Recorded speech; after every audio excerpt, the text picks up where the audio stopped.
In the last episode of Let's Play Pokemon Rumble, we got one step closer to versing the champion. Who is the champion? The mysterious, strongest one in Pokemon Rumble. We will find out. All we can know, all we can assume is that it's a Pokemon, or a Pokemon toy rather, and not an actual trainer.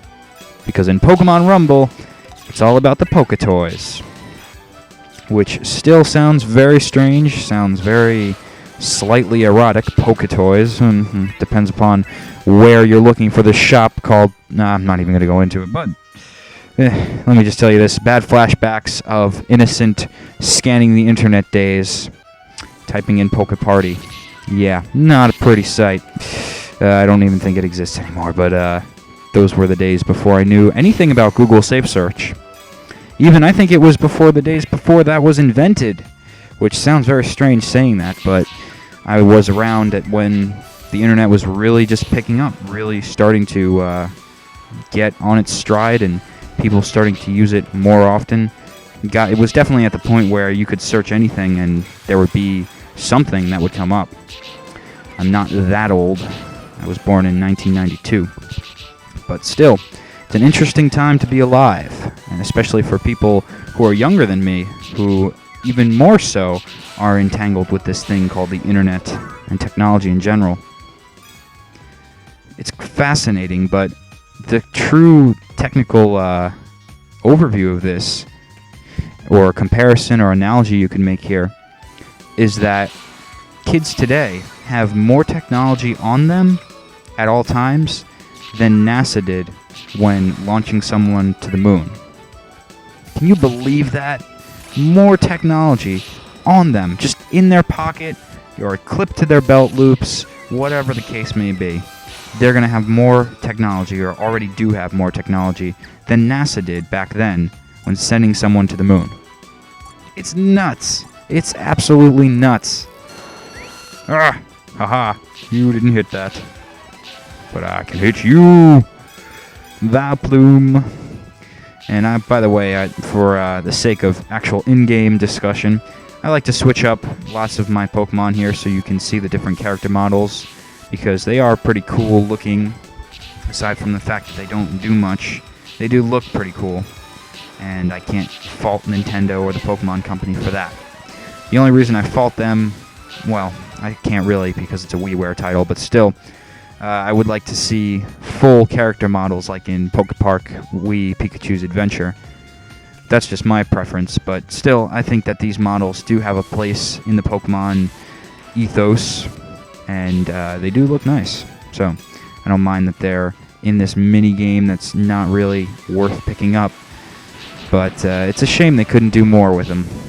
They might. They might. The 3DS is out now, and it does need some shovelware. I'm just kidding. Hopefully Nintendo doesn't go that route of shovelware like they did on WiiWare. But we'll sashay into that topic later. But yeah, the technology, the growth of technology today, it's just crazy. It makes my head spin so many times just thinking about it. And even this, what I'm doing now, the fact that I'm talking to myself, which in the back of my head I know I'm talking to you, the viewer, but still, I'm talking to myself, I'm discussing my ideas, playing a video game at the same time, and then having people later on input their discussion viewpoints and talk about the video that I made, the experience I had, and what it meant to them. You know, it's a very interesting, powerful thing that has never existed. Nothing like it before has existed. And I feel that sometimes people get lost in it. People get swept up in the overstimulus and the instant gratification. I mean, where do you think trolls come from? It's people who can't handle themselves on the internet. It's one thing I know they don't teach in schools, or at least they didn't teach when I was in school, is how to handle yourself on the internet. Because when you're here, you kind of have like a second life. Most people have a second life. I mean, some people do go by their actual names, or, you know, what their actual company is, and it depends what they're doing, but for the most part, to some degree, people have a second life here. Even if it's to the small degree of just being a forum goer and discussing something as Robin J 569. You know, it's that minute, but it does have a big impact. And the fact that there's no education for this, it's just there, it's out there for anybody at any time, it's kind of worrisome.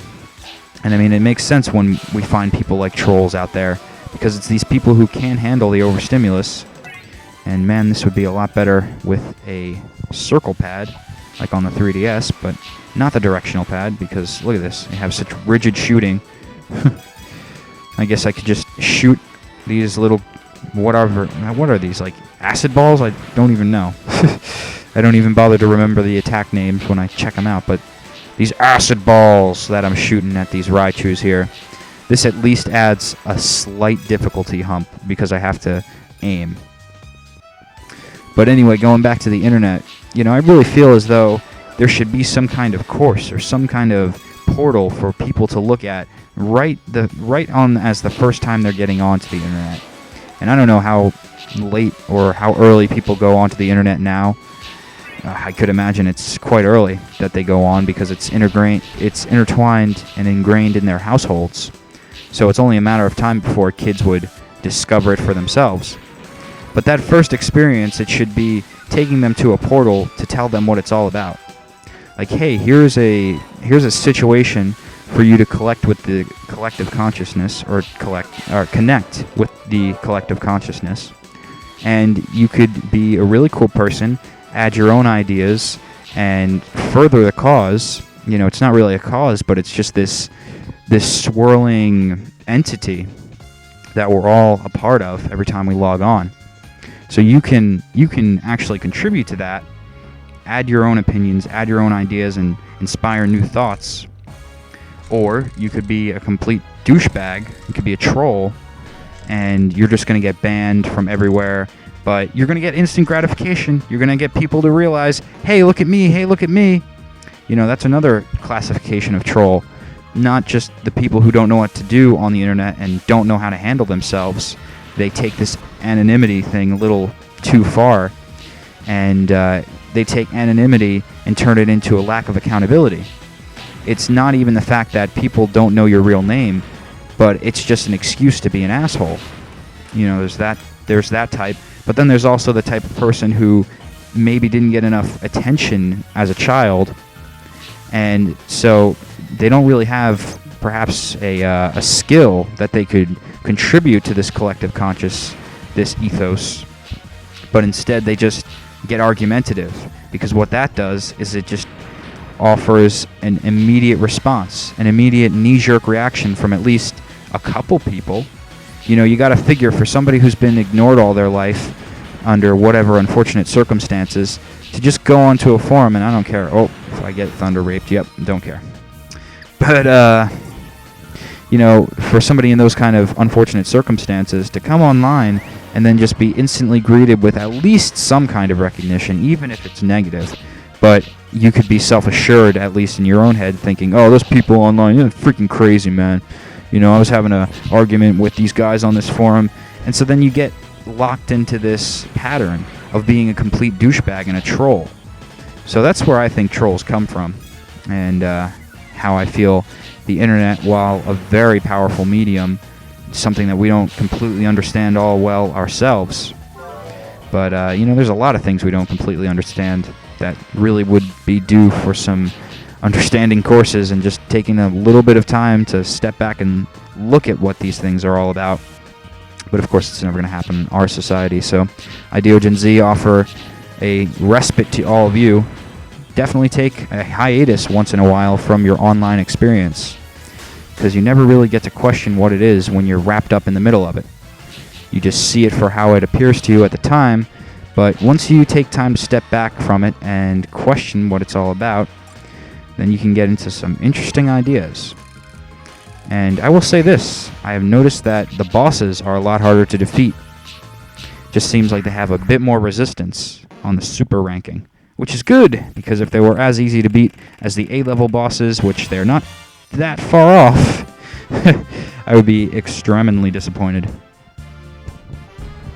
Yeah, but I definitely offer to all of you a hiatus from your online experience at some point in your life. Definitely consider it. Try a month, try a few weeks, and see what happens. See if you have any withdrawals or desires to go back to a certain thing that you just visit on a daily basis, like YouTube or Faces. I don't even know what Faces is supposed to be, other than Facebook, but what the combination of that is, I don't know. So, faces.com. No, it's facebook.com. Whatever you're addicted to, you'll see. So I'm DeoGenZ, telling you to peace out and be cool with everybody online.